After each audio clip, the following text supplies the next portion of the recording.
A deeper look into proposed regulations for short-term rentals in whitefish. Wildlife experts have new conservation strategies for the growing number of grizzly bears in the Flathead. And DNA tests that used to cost thousands are now only hundreds, but how reliable are they? Powered by the Montana Television Network. This is the 10 o'clock news on KAJ, Montana's news leader.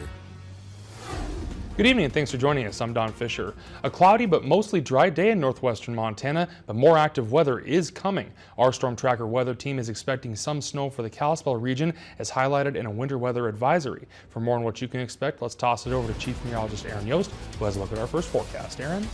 That's right, Don. Things are already starting to get a little bit more active out there across western Montana as we speak, and that's as our next system starts to move in this northwesterly flow. So our radar is starting to fill in. It will more so here overnight tonight. We have a winter weather advisory that begins in just about another hour or so. We've got that at 11 p.m. through Friday at 11 a.m. for the Flathead and Mission Valleys. Elsewhere through Friday afternoon, we could be looking at 1 to 3 inches of snowfall, a little bit more up in the higher terrain. This isn't the only thing we're going to see here, though, over the next few days. We've got an even stronger system potentially setting up for Saturday night and Sunday across the region, which could bring a hefty amount of snow, cold, and wind to those closer to the divide. More on the way.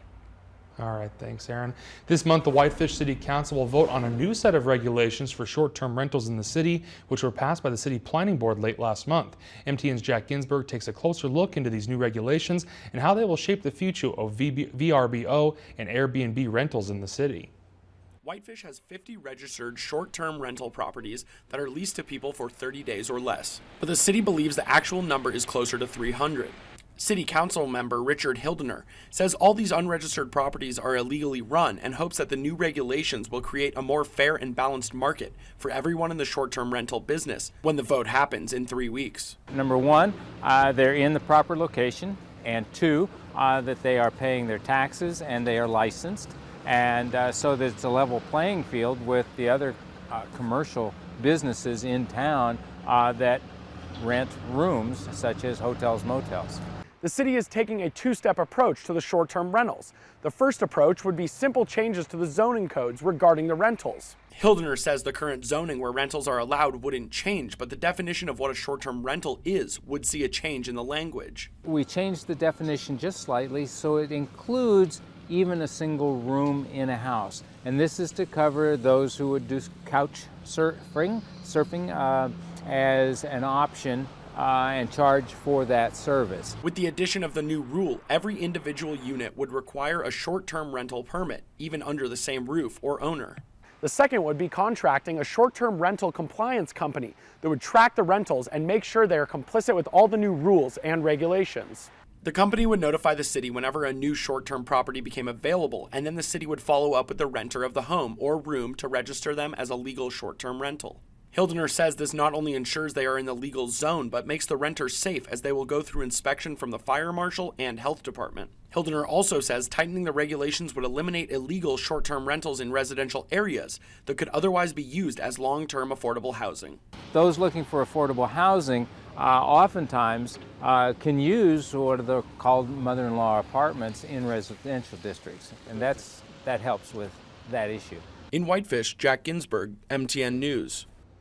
As winter carries on, wildlife experts continue to look into the growing number of grizzly bears in the northern Rockies with the new conservation strategy for the Flathead area. The issue continues to spark debate over whether the time has come to remove them from federal protection. The Interagency Grizzly Bear Committee has been wrestling with the challenge of grizzly bear recovery or bringing the species back from the point of possible extinction for more than 30 years. But now with the numbers of the big bears climbing into the thousands across the region, the scientists and biologists have been working towards the day when the grizzlies are no longer listed as a threatened species. The discussion has turned to the northern continental divide ecosystem where bear populations have been soaring. In the Flathead, FWP Education Officer Dylan Tabish says state, federal, and tribal agencies are currently putting together a conservation strategy for a possibility of a federal government delisting them in this region. This would be the game plan for ensuring that that population remains stable if and when the federal government decides to delist our NCDE grizzlies. And Tabish says Montana has the largest population of grizzly bears within the lower 48 states. And it was the stuff of science fiction, the mysteries hidden in our genes. Genes that could determine if we would get cancer or dementia or maybe even go blind someday. But DNA tests that were thousands of dollars are now hundreds and easy to get. But can you trust the results of a DNA test you buy on the internet to answer serious health questions? Jill Valley went on special assignment and got both sides of the discount DNA. 16-year-old Kiana got an Ancestry DNA test for Christmas. She's curious about her heritage and genealogy to discover what branches are on her family tree. I think I was most interested in my genealogy and what I could find in my heritage and my culture.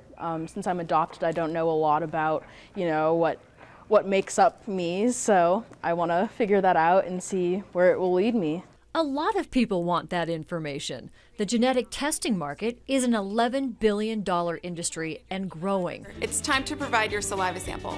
And growing not just by the number of people eager to know where they came from, but by the kinds of tests now being offered. Welcome to Color. Color offers an at-home kit to screen for the BRCA gene mutation. That mutation puts a woman at a much higher chance of getting breast or ovarian cancer. Suddenly, a genetic test that once cost thousands of dollars is about $100, and you don't need an appointment. But at this point, you can, run, 280 genes for a couple $100 and make a profit. The actual machinery now is so slick and cheap that you can do it. And that's what we're seeing with BRCA now. A positive BRCA test can begin an avalanche of serious medical decisions, including preemptive mastectomies or hysterectomies.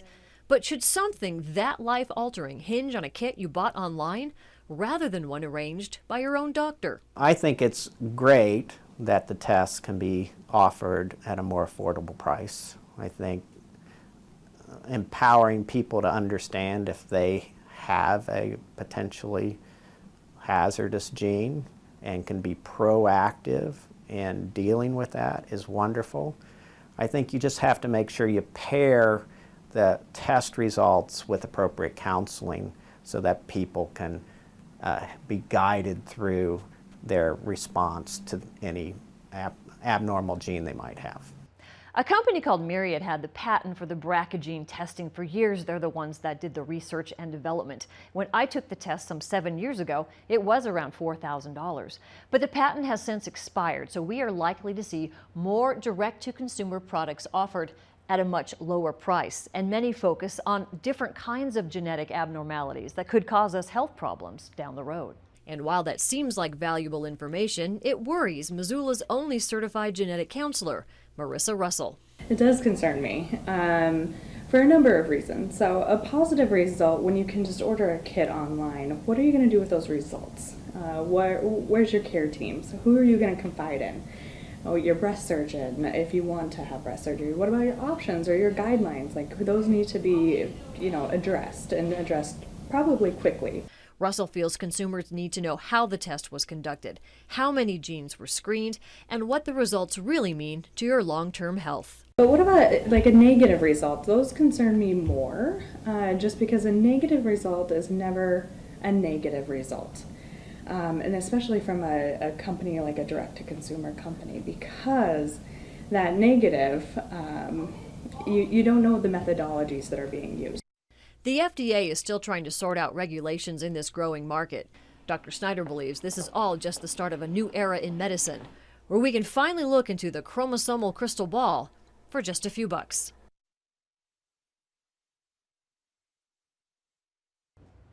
And Color Genetics offer counseling to go over the results of your test. So the bottom line, take those results and discuss them with your own doctor, and your own personal history is a big part of the cancer question. And since there are a dozen other genes that can cause breast cancer, these online tests are just one part of a bigger picture about your health.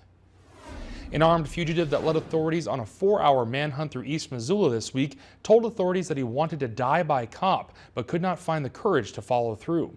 35-year-old William Billy Newhoff appeared in Missoula Justice Court this afternoon and was charged with 5 felonies, including theft, criminal endangerment, criminal mischief, and burglary.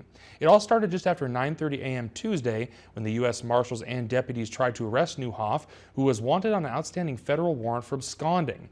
Newhoff fled from the Aspen Motel in East Missoula, stole a vehicle leading authorities on a brief chase, damaging a house on Dakota Street before crashing his truck into a tree on Speedway. Newhoff told authorities after he crashed his truck, he ran in looking for a place to hide and found an open door on a trailer. Officers found Newhoff nearly 4 hours later in a trailer on the 500 block of Speedway Loop holding a pistol. A corporal pointed his service weapon at Newhoff and commanded him to show his hands. Newhoff initially ignored the corporal's orders, but later dropped the pistol to the floor. Authorities directed Newhoff to step out of the doorway, but he refused, saying, "Just shoot me." But officers were able to detain Newhoff and take him into custody, where he remains in Missoula County Detention Center. Up next, Aaron is back with a wet forecast as we get closer to the weekend, and the world's longest zip line will open in the United Arab Emirates tomorrow. Get an early look next.